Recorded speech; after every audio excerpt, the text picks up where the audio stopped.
Hello मेरे प्यारे दोस्त, स्वागत है आपका स्टडी विथ अनुपम क्लासेज में। हमें उम्मीद है आप बहुत ही बेहतरीन तरीके से पढ़ाई कर रहे होंगे। जैसा कि हम अगले सेशन में आप लोग के लिए पालमपुर गांव की कहानी में एक वीडियो आप लोग के लिए अपलोड कर दिया हूं। हमें उम्मीद है आप लोग अच्छे से उसे देखे होंगे, समझे होंगे, और कहीं भी आपको समझने में कोई कठिनाई आए तो आप हमें कमेंट सेक्शन में कमेंट कर सकते हैं।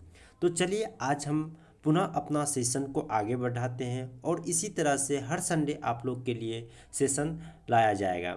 चलिए, जैसा कि हम आप लोग को यहाँ तक पढ़ा दिए गए थे और हम आपको आज इससे आगे पढ़ाने के लिए जा रहे हैं। तो चलिए, आज है खेतों के लिए आवश्यक पूंजी। हम आज समझेंगे कि हम जो खेती करते हैं हमें उसके लिए क्या आवश्यकता पड़ती है, कि उसमें क्या पूंजी की आवश्यकता पड़ती है। चलिए हम अपने सेशन को आगे बढ़ाते हैं बिना समय को गंवाते हुए। तो पहले 1 मिनट रुक जाइए, हम आपको अच्छे से समझाएंगे आज, और आपको पढ़ने में कोई कठिनाई आए, कहीं भी समझने में कोई कठिनाई आए तो आप हमें कमेंट सेक्शन में कमेंट कर सकते हैं। खेतों के लिए आवश्यक पूंजी क्या है मेरे प्यारे दोस्त? खेतों के लिए आवश्यक पूंजी आप पहले ही देख चुके हैं कि खेतों के आधुनिक तरीके के लिए बहुत अधिक पूंजी की आवश्यकता होती है।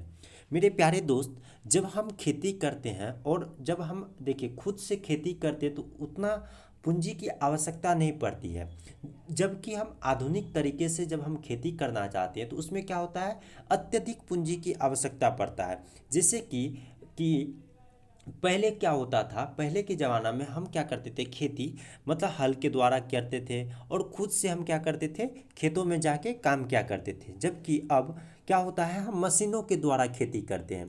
तो मशीनों में क्या होता था, पहले पहले जो खेत का मतलब हम खेत को पटाते थे उसमें क्या करते थे, नल से पानी निकालते थे, उसके बाद हम क्या करते थे, उसको खेतों को सिंचाई करते थे। अब क्या करते हैं, हम पंपी सेट के द्वारा करते हैं। तो उसमें क्या होता है, मतलब उसमें तेल की आवश्यकता पड़ती है, तेल हमें क्या होता है, खरीदना पड़ता है।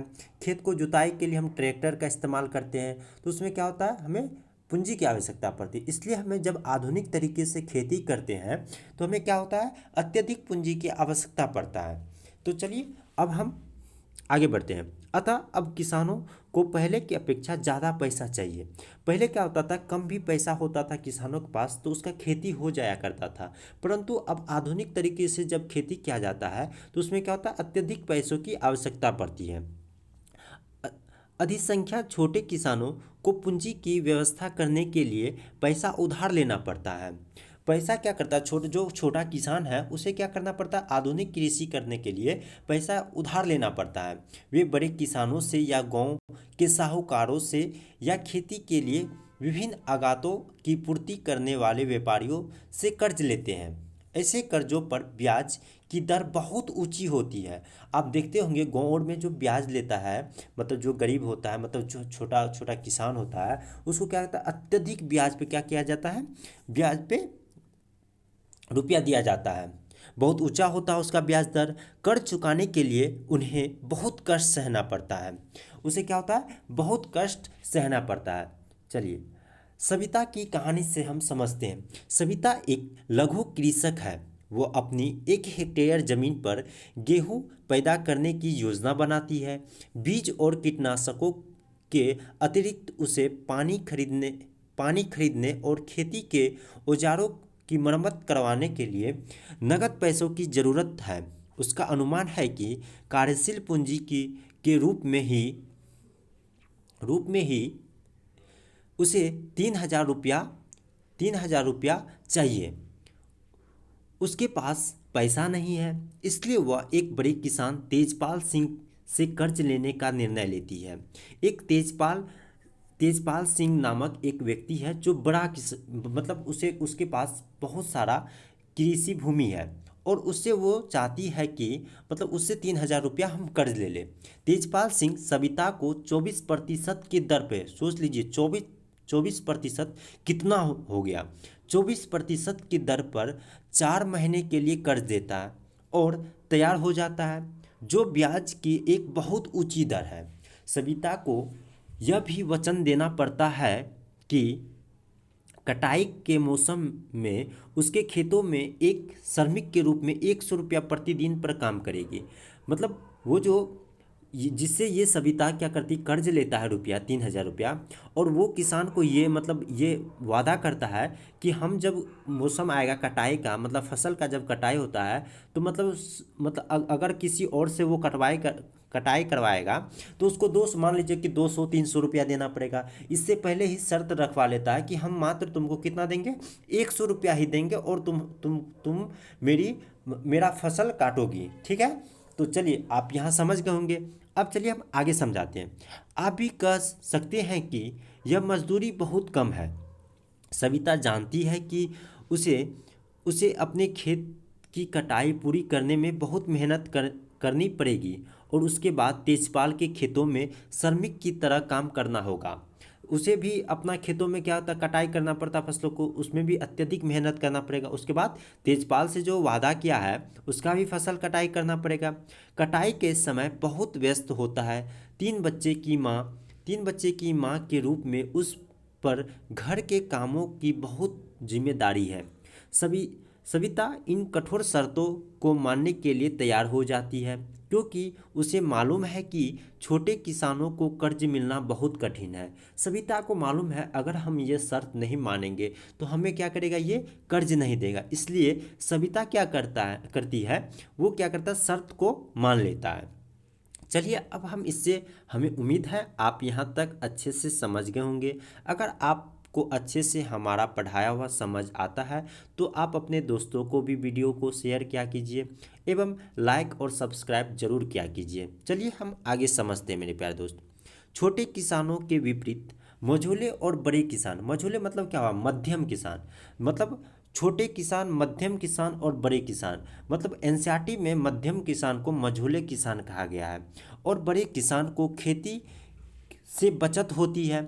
उसको क्या होता, खेती से, छोटे किसान के विपरीत, मतलब छोटा किसान को तो खेतों से कुछ बचत नहीं होता, लेकिन मझोला किसान मतलब मध्यम किसान और बड़े किसान जो है उसको खेती से क्या होता है, बचत होता है।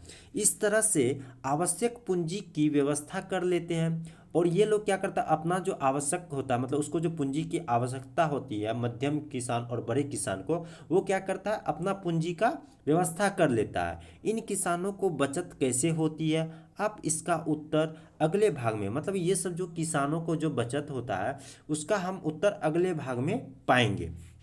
चलिए अब हम इससे आगे पढ़ते हैं। अब इसमें क्या है, अब तक की कहानी, हमें उत्पादन की 3 कारकों भूमि, श्रमिक और पूंजी तथा खेती में उनके प्रयोग के बारे में पढ़ा। आइए अब दिए गए रिक्त स्थानों को भरें। आप जो है आप इसको सॉल्व करके आप हमें बताइएगा, हम आगे बढ़ रहे हैं, ठीक है। चलिए ये सॉल्व है। अब यहाँ तक ये सबको आप पढ़ के खुद से हम आगे समझा दिए हैं, आप इसको क्या कीजिएगा, भर लीजिएगा। चलिए अगर कहीं कठिनाई होगा तो उसके बाद हम आपको बता देंगे। अब पढ़ते हैं अधिशेष कृषि उत्पादन की बिक्री। क्या पढ़ेंगे, अधिशेष कृषि उत्पादन की बिक्री। मान लीजिए कि किसानों ने उत्पादन के 3 कारकों का प्रयोग कर अपनी भूमि में गेहूं पैदा किया, मतलब 3 कारक का प्रयोग करके वो क्या किया, अपने भूमि में गेहूं का पैदा किया। गेहूं की कटाई की जाती है और उत्पादन पूर्ण हो जाता है। किसान गेहूं का क्या करते हैं, वे परिवार के उपभोग के लिए कुछ गेहूं रख लेते हैं। जब गेहूं का कटाई हो जाता है मेरे प्यारे दोस्त, तो वो क्या करता है, जितना उसे अपना परिवार के लिए आवश्यकता होता है उसको क्या करता है, पहले उसे रखता है। उसके बाद बचे हुए भागों को वो क्या करता है, बेच देता है, अधिशेष गेहूं को बेच देता है। सविता और गोविंद के बेटों जैसे छोटे किसानों के पास बहुत कम अधिशेष गेहूं होता है। सविता और गोविंद के बेटा, मतलब ये सब छोटे किसान हैं, उसके पास क्या होता है, अधिशेष जो गेहूं होता है, बेचने वाला गेहूं कम बचता है, क्योंकि उनका कुल उत्पादन बहुत कम होता है, तथा इसमें से एक बड़ा भाग वे परिवार की आवश्यकताओं के लिए रख लेते हैं। इसलिए मझोले यानी मध्यम और बड़े किसान की ही बाजार में गेहूं की पूर्ति करते हैं। चित्र 1.1 में आप गेहूं में लदे बाजार जाती बैलगाड़ी को देख सकते हैं। चित्र आप 1.1 में देखिए कि एक बैलगाड़ी पे बहुत सारा गेहूं लदा हुआ है और वो बाजार की ओर जा रहा है। बाजार में व्यापारी गेहूं खरीद कर उसे आगे कस्बों और शहरों के दुकानदारों को बेच देता है। बाजार में जो व्यापारी है वो क्या करता है, मध्यम किसान और बड़े किसानों से गेहूं खरीदता है और उसे क्या करता है, आगे कस्बे और शहरों के दुकानदारों को बेच देता है। एक बड़े किसान तेजपाल सिंह को अपनी समस्त भूमि से 350 क्विंटल अधिशेष गेहूं प्राप्त होता है। अपने अतिरिक्त गेहूं अपने अतिरिक्त गेहूं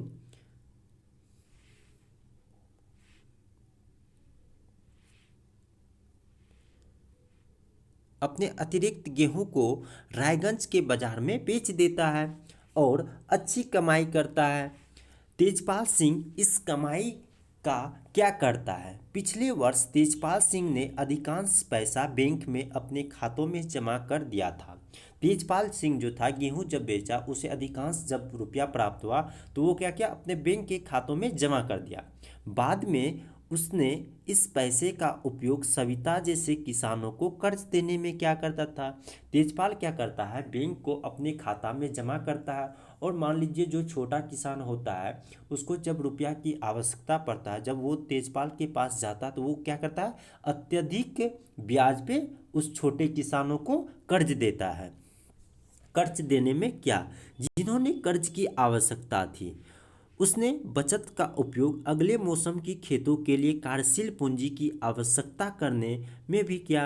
मतलब अगले मौसम में जो खेती करने के लिए उसे जो मतलब पूंजी की आवश्यकता होता था उसके लिए भी उसने मतलब बैंक में जो रुपया रखा था उसका प्रयोग किया। इस वर्ष तेजपाल सिंह बचत के पैसों से एक और ट्रैक्टर खरीदने की योजना बनाई।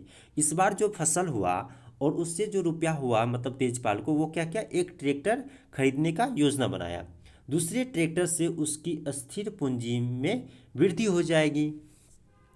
तेजपाल तेजपाल सिंह की भांति दूसरे बड़े और मझोले मतलब मध्यम किसान भी खेती के अधिशेष कृषि उत्पादन को बेचते हैं। कमाई के एक भाग को अगले मौसम के लिए पूंजी की व्यवस्था के लिए बचा कर रखा जाता है। इस तरह वे अपनी खेती के लिए पूंजी की व्यवस्था अपनी ही बचतों से कर लेते हैं। कुछ किसान बचत का उपयोग पशु, ट्रक आदि खरीदने अथवा दुकान खोलने में भी करते हैं। जैसे कि हम देखेंगे, इन सब को गैर कृषि कार्यों के लिए पूंजी कहते हैं। ये जो है ये सब क्या है, गैर कृषि कार्यों के लिए पूंजी कहते हैं। जैसे हम खरीदते हैं, मतलब आप यहाँ से नोट पॉइंट कर लीजिएगा। कुछ किसान क्या करता है, कुछ किसान बचत का उपयोग पशु, ट्रक आदि अथवा दुकान खोलने में भी करते हैं। जैसे कि हम देखेंगे, इन सब को गैर कृषि कार्यों के लिए पूंजी कहते हैं। ठीक है, आप इसको बार बार समझिएगा। कुछ किसान क्या करता है, जब उसको रुपया बच जाता है तो उस रुपया का प्रयोग पशु खरीदने में करता है, ट्रक खरीदने में अथवा दुकान खोलने में भी करता है। जैसे कि हम देखेंगे, इन सबको गैर कृषि कार्यों के लिए पूंजी कहते हैं। गैर कृषि कार्य मतलब इसका जो है कार्य मतलब कृषि में इस पूंजी का आवश्यक प्रयोग नहीं करता है। तो हमें उम्मीद है आप यहाँ तक अच्छे से समझे होंगे। चलिए हम आगे आपको समझाते हैं। पालमपुर में गैर कृषि क्रियाएं मतलब पालमपुर में गैर कृषि क्रियाएं क्या है?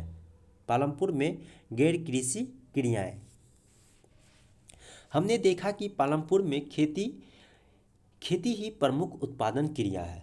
हम क्या देखें कि पालमपुर में अक्सर व्यक्ति क्या करता है, अक्सर व्यक्ति खेती ही पर निर्भर है। अब हम कुछ गैर कृषि उत्पादन क्रियाओं पर विचार करेंगे। पालमपुर में काम करने वाले केवल 25% व्यक्ति लोग कृषि के अतिरिक्त अन्य कार्य करते हैं।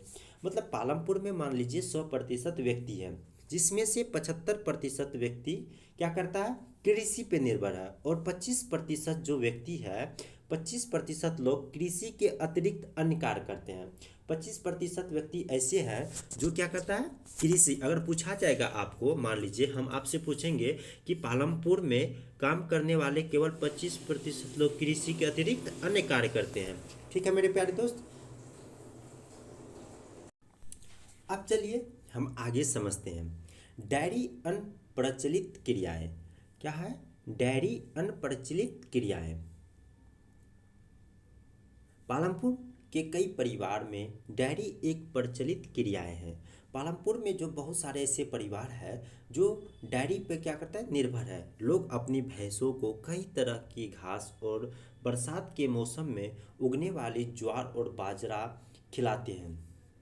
दूध को निकट के बड़े गांव रायगंज में बेचते हैं। मतलब भैंस को जो है बहुत सारे चारे खिलाते हैं, और जब उससे दूध का उत्पादन होता है तो वो क्या करता है, बगल में एक बाजार है जिसका क्या नाम है, रायगंज। उस पे वहाँ पे जाके उसको क्या करता है, बेचता है। शाहपुर शहर के दो व्यापारी ने रायगंज में दूध संग्रहण एवं शीतलन केंद्र खोला हुआ है। शाहपुर शाहपुर शहर के दो व्यापारी ने क्या है, रायगंज में दूध संग्रहण एवं शीतल केंद्र खोला हुआ है, जहां दूध दूध दूर दराज के शहरों और कस्बों में भेजा जाता है। जहाँ से क्या करता, मान लीजिए शाहपुर के दो व्यापारी हैं।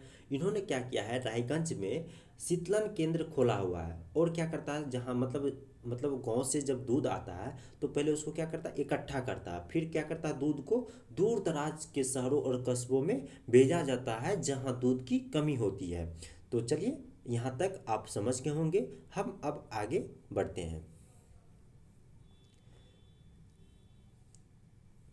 ये सब आइए चर्चा कीजिए, ये सब आप पढ़ लीजिएगा, ठीक है। ये सब मतलब खुद से बनाने वाला है, हम आपको समझा दिए हैं, आप इसको सॉल्व कर लीजिएगा। चलिए, हम पालमपुर में लघु स्तरीय विनिर्माण का उदाहरण समझते हैं। क्या समझ देंगे? पालमपुर में लघु स्तरीय विनिर्माण का एक उदाहरण। इस समय पालमपुर में 50 से कम लोग विनिर्माण कार्यों में लगे हुए हैं। शहरों और कस्बों में बड़ी फैक्ट्रियां में होने वाले विनिर्माण के विपरीत पालमपुर में विनिर्माण बहुत सरल उत्पादन विधियों का प्रयोग होता है। उसे छोटे पैमाने पर ही किया जाता है। विनिर्माण कार्य पारिवारिक श्रम की सहायता से अधिकतर घरों या खेतों में किया जाता है। श्रमिक को कभी कभार ही किराए पर लिया जाता है। मतलब ये सब जो होता है, मतलब विनिर्माण जो करता है खुद से, मतलब जो काम करता है वो क्या करता है, श्रमिक को बहुत ही कम रखता है, ये खुद से ही क्या करता है, कर लेता है। चलिए, मिश्री लाल की कहानी और करीम की कहानी हम समझते हैं। मिश्री लाल ने गन्ना पेरने वाली एक मशीन खरीदी है जो बिजली से चलती है। मिश्री लाल जो है वो क्या किया, एक गन्ना को पेरने वाला एक मशीन खरीदा। वो क्या करता है, वो बिजली से चलता है, मशीन जो है बिजली से चलता है, और उसे अपने खेतों में लगाया है। पहले गन्नों को पेरने का काम बैलों के मदद से क्या करता था। पहले क्या करता था मिश्री लाल, जब गन्ना को पेरता था तो वो क्या करता, बैल का इस्तेमाल करता था, किया जाता था। पर अब लोग इसे मशीनों से करना पसंद करते हैं। मिश्री लाल दूसरे किसानों से भी गन्ना खरीद कर उसे गुड़ बनाता है। गुड़ को फिर शाहपुर के व्यापारी को बेचता है। इस प्रक्रिया में मिश्री लाल थोड़ा लाभ कमा लेता है। वो क्या करता है, मिश्री लाल लाभ कमा लेता। अब समझते हैं हम करीम की कहानी। करीम ने गांव में एक कंप्यूटर केंद्र खोला। करीम जो है क्या किया, गांव में एक कंप्यूटर का केंद्र खोला। हाल के वर्षों में कई विद्यार्थी शाहपुर शहर के कॉलेज जाने लगे हैं। करीम ने देखा कि गांव के कई छात्र शहर की कंप्यूटर कक्षाओं में जाते हैं। गांव में दो महिलाओं के पास कंप्यूटर अनुप्रयोग में डिग्री थी। उसने उन्हें काम पर लगाने का निश्चय किया। उसने कंप्यूटर खरीदे और अपने घर में बाजार की और खुले बाहर के कमरे में कक्षाएं प्रारंभ की। हाई स्कूल के छात्राओं ने पर्याप्त संख्या में इन कक्षाओं में आना प्रारंभ कर दिया।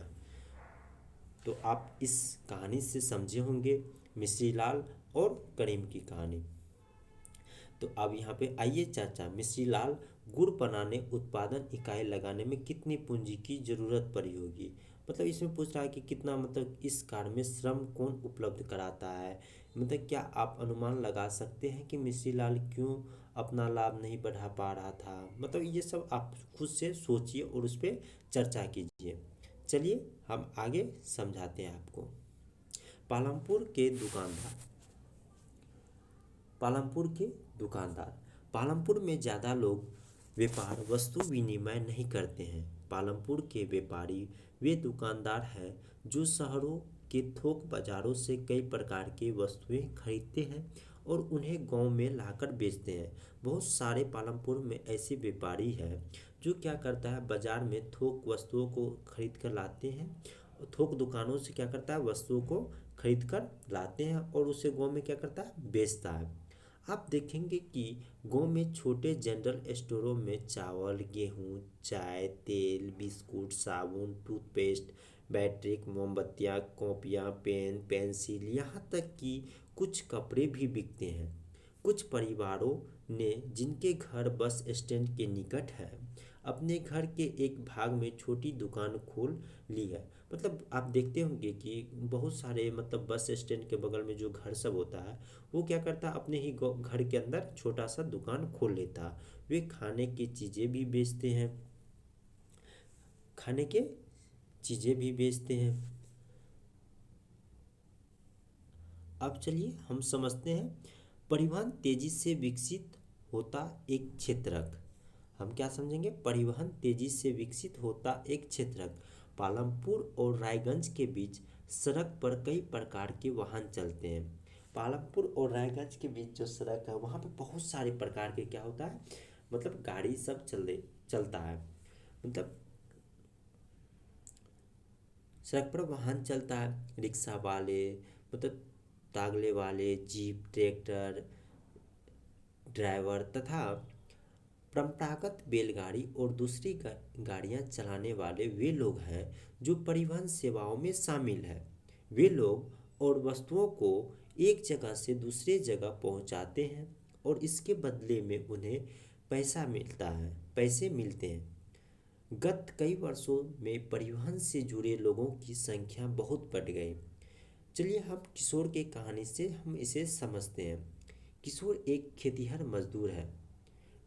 ऐसे ही श्रमिकों की भांति किशोर को अपनी मजदूरी से अपने घर परिवार की आवश्यकता पूरी करने में कठिनाई होती थी।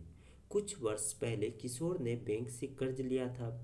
किशोर क्या क्या था, कुछ वर्ष पहले बैंक से कर्ज लिया था। एक सरकारी कार्यक्रम के अंतर्गत था जिसे भूमिहीन निर्धन परिवारों को सस्ते कर्ज दिए जाते थे। किशोर ने इस पैसे से भैंस खरीदी।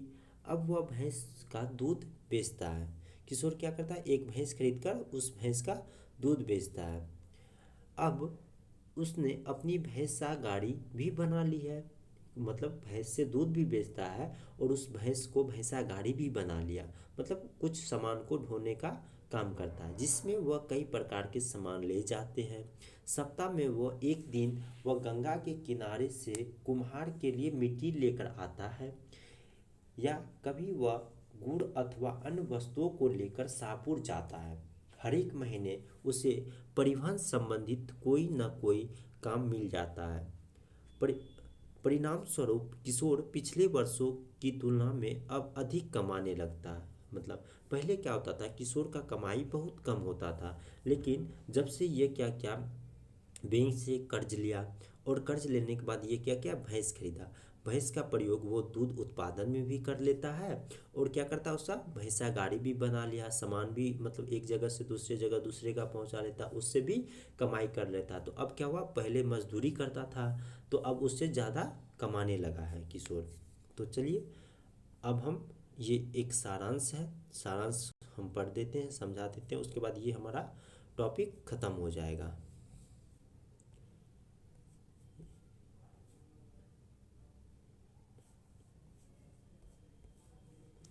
चलिए सारांश समझिए।